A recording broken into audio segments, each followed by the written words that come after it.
Hello again. So in this video we will learn how to make our own pop-up window.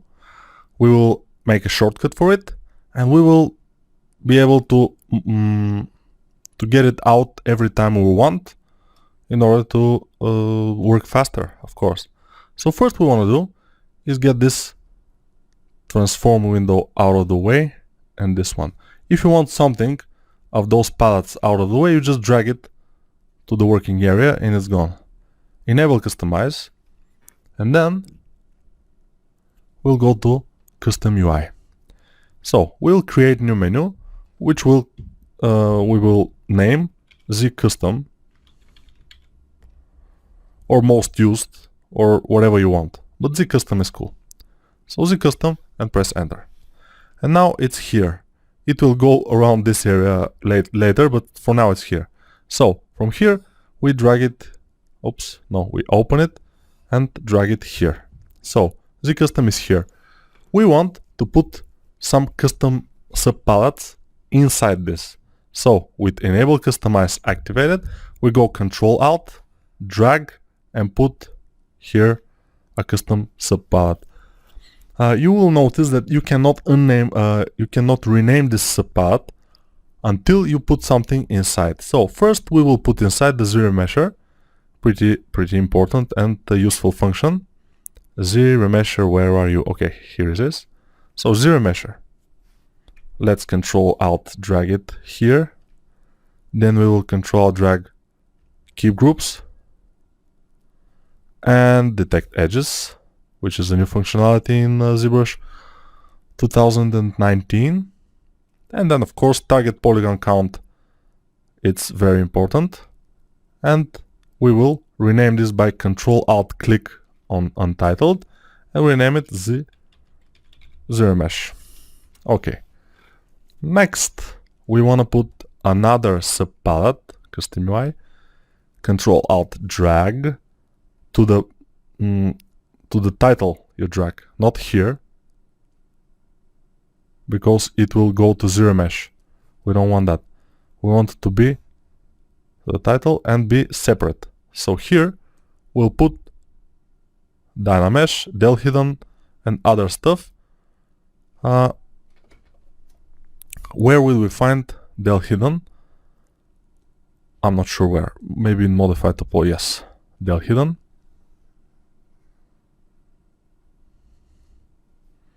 And close holes.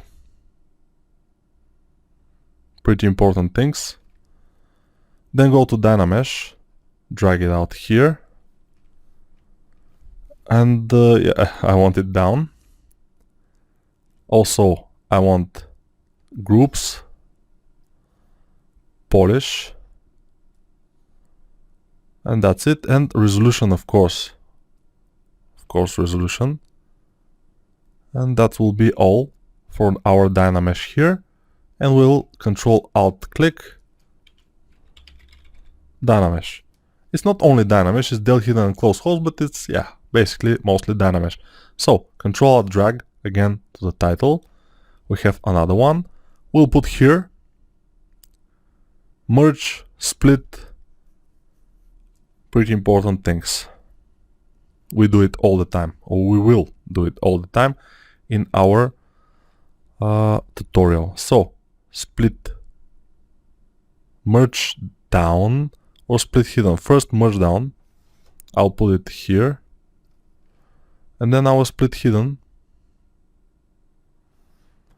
It's disabled, but we will put it because we don't have anything hidden in this subtool that we are on. And split and masked points. We can put split masked points also, but split and masked points, it's pretty cool, so we'll put it there.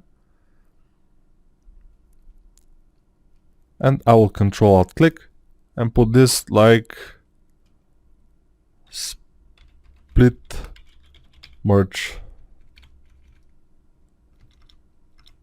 Oops. Alright. Split merge. You can always rename it, so it's not a problem. Let's go and get another custom subpalette. Go. Okay. And we will place visibility stuff in there. Very important also. We go to display properties.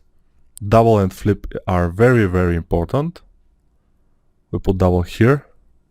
We put flip here. Double and flip. Shrink and grow also in visibility. Grow and shrink. Double and flip like this. Grow and shrink like this. And we are done with visibility grow. Let's name it. Visibility.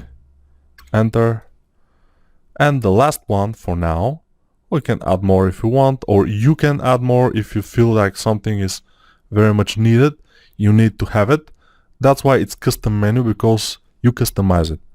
And I've shown you how to customize it, so you can do whatever you want. But in my opinion, from polygroups, we have to put something here.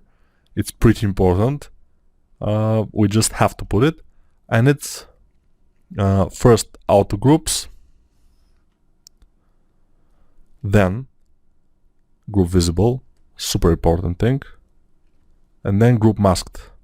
Not so useful, but sometimes we can use it. And that's all. That's our custom menu. We can just drag it here and it's gone. But why have we deleted it? Wow, we don't have our menu now. No, it's here. It's here. I just deleted it from there, but it's not deleted. I just remove it from there. So the menu is here, but we want to be able to achieve this menu. I mean, to reach this menu from shortcut combination. So let's try to do it. Disable customize, store config. We want this menu to be saved. And then Control-Alt-Click and press key combination. If I remove my mouse from there, hotkey operation cancelled. So you have to keep your mouse on this area. Control-Alt-Click and then Control-Alt-Shift-A. This will be my shortcut combination. See? Let's see. Control-Alt-Shift-A. Okay. I can always call my menu and do something. Call my menu and do something. Call it, do something. Pretty useful stuff. So that's it. And one more thing we can put. Let's just close these windows, most of them. Go to the formation, and inflate is pretty useful. But enable customize and inflate. Where are you? Here it is. Inflate. I will put it here in the top, and those a little bit like this. And this here. Inflate is a good idea to have. It's pretty useful. Also, there's another thing that we can use. This is in the light box.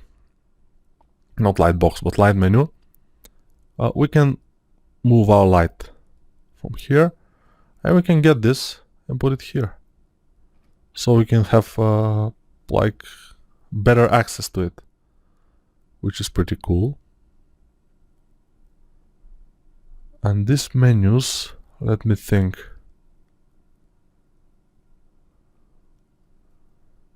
Stroke.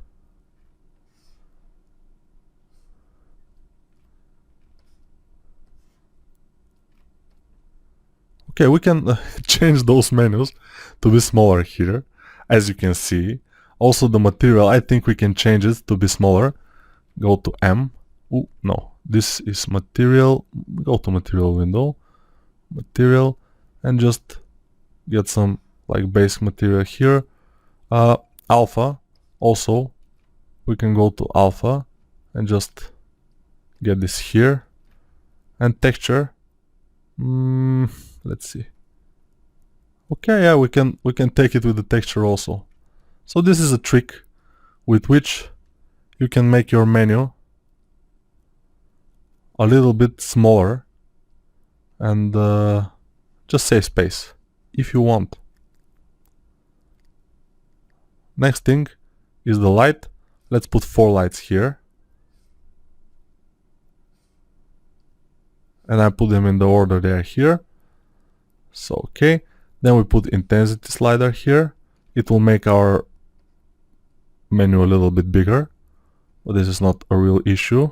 We can use that in our advantage. So we need also the color of the light, ambient, very important, and that's it probably. Maybe we will need one shadow button here.